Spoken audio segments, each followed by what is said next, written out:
Hey guys, what's going on? Brendan here, and today I am doing my review of The Protégé.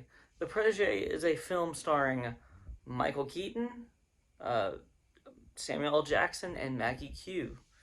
Um, and this movie is, well, it's very paint by numbers. This movie is about um, a assassin who found like a young uh, kid who's like the you know who he takes under his wing, who is played by Maggie Q, and the older assassin is played by Samuel L. Jackson. He takes her under his wing, and he trains her and teaches her everything that he knows, and then he dies. He gets killed. Um, so how many times have we seen this movie? About a million. That doesn't mean it can't be done well. It definitely can, but it does mean that you're lagging behind, because now you have to be really good, because it's a premise that I've seen a million times, and that anyone who watches films on even a somewhat regular basis, if you've seen a spy thriller crime film, you've probably seen this movie at least once. If you've seen multiple spy, uh, you know, it's just a very like common, I guess, trope, if you want to call it that. Um, but this movie is not terrible. I didn't like hate this movie. I actually had like fun with it at times. Um, Samuel L. Jackson, for the limited role that he is in, is great, and the tension between between Michael Keaton and Maggie Q's characters, the sexual tension and the tension just in general, but especially the sexual tension. There's a lot of that in there.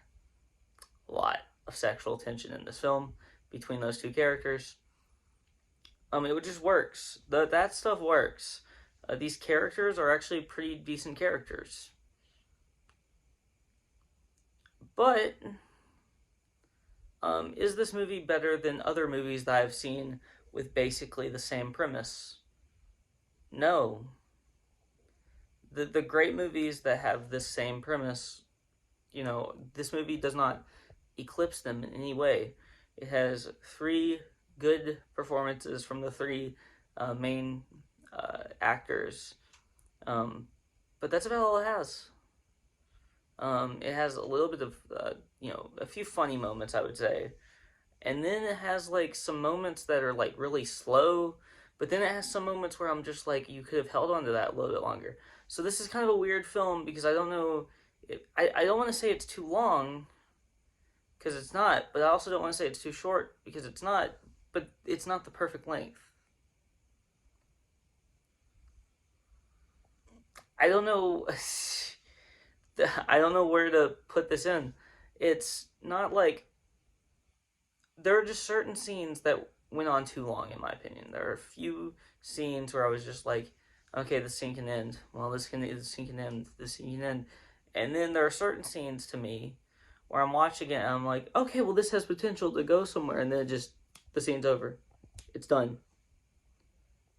So I just wish they would have shortened the scenes that were slow and kind of boring, to be honest, and lengthened the scenes that were more fun, and not just more fun, but like better like character development wise too. I don't understand what they were thinking at parts of this film. This is not a terrible film, like I said. Like, I had fun for the most part, but then I'm just watching the movie and I'm like, well, here's a scene that should be longer, or here's a scene that should be shorter, or here's a scene that should be, better than it is. Because there are some scenes that are just outright not very good, but I thought they were going to be good. So this movie does have a lot of problems in the writing department. I mean, the directing is fine. There's some really cool action scenes in this film, actually. There's some really, really cool action scenes in this film. Um, I just think the movie around these really good actors and these action scenes that are really good is just not very good. The writing, it's mainly the writing. and it needs to, I and another thing, like, um, this movie is just like, I just felt like throughout the entire film, I just felt like I've seen this movie a billion times. I've seen this movie so many times, and it did take a hit for me because if you're going to do that, if you're going to make a movie that has a premise of, 1,000 other movies, you have to be exceptional. You have to be one of the better of those films. And this is just not one of the better of those films. It's in the middle. And that's where it kind of belongs. It's not a bad thing. I'm not even saying that like a middling movie is a bad thing. But a middling movie when I'm watching the film and I'm thinking about other films, that's the issue. If I am thinking about like, man, I really wish I was watching X film right now instead of this film, that's kind of an issue. And I was thinking that at times, movies that are similar to this one, that I'm just like, well, wish I was watching that one. Um, and that's a huge problem. All in all, I think because of the performances of the actors uh, and the action scenes that were really cool. By the way, I hope I see Maggie Q in another like film like this again eventually.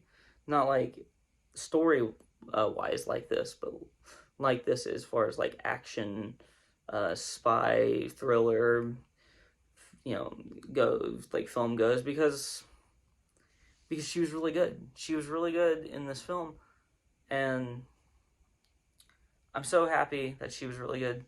I think that obviously Michael Keaton and Samuel L. Jackson are always great. Samuel L. Jackson, I have to say this real quick. Samuel L. Jackson, everything he does, every movie that he's ever been in, every movie that I've ever seen him in, he has been good.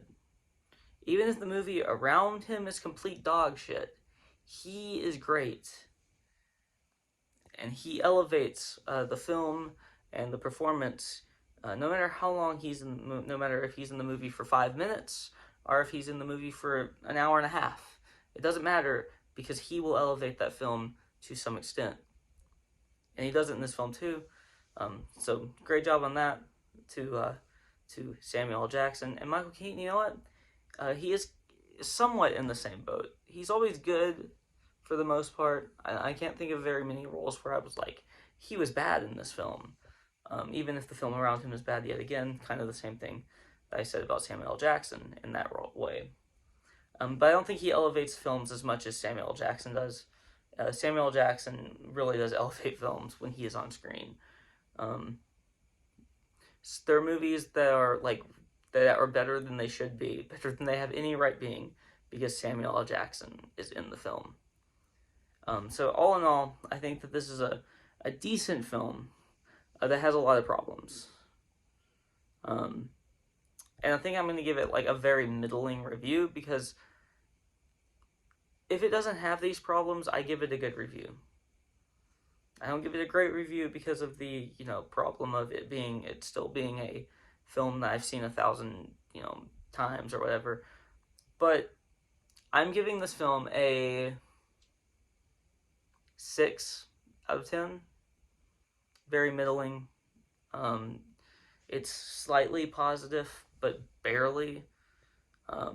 Because to me, anything below a 6 is not a positive review. But this is a very, just very, very close to negative, but an all in all positive film.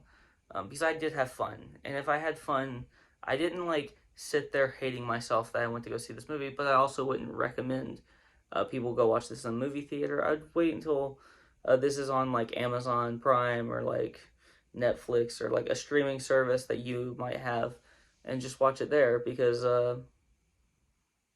why not? Why would you go to a movie theater to watch a movie that's not even that good unless you're like me? But if you are like me, then maybe you do want to see this film in theaters because it is like me in the sense of just wanting to see films a lot and loving film and just wanting to see as many films as possible. If you want to see as many films as possible, um, as early as possible, then yeah, you should probably go to a theater to see this film. Um, but yeah, I think that it's a fine film. 6 out of 10. That's all I really have to say. If you like this video, please like, comment, and subscribe, please. It really does help out a lot. All of those things that I just mentioned really do help out a lot. Um, you can follow me on Twitter in the link in the description below, and I'll talk to you guys next time. Peace out.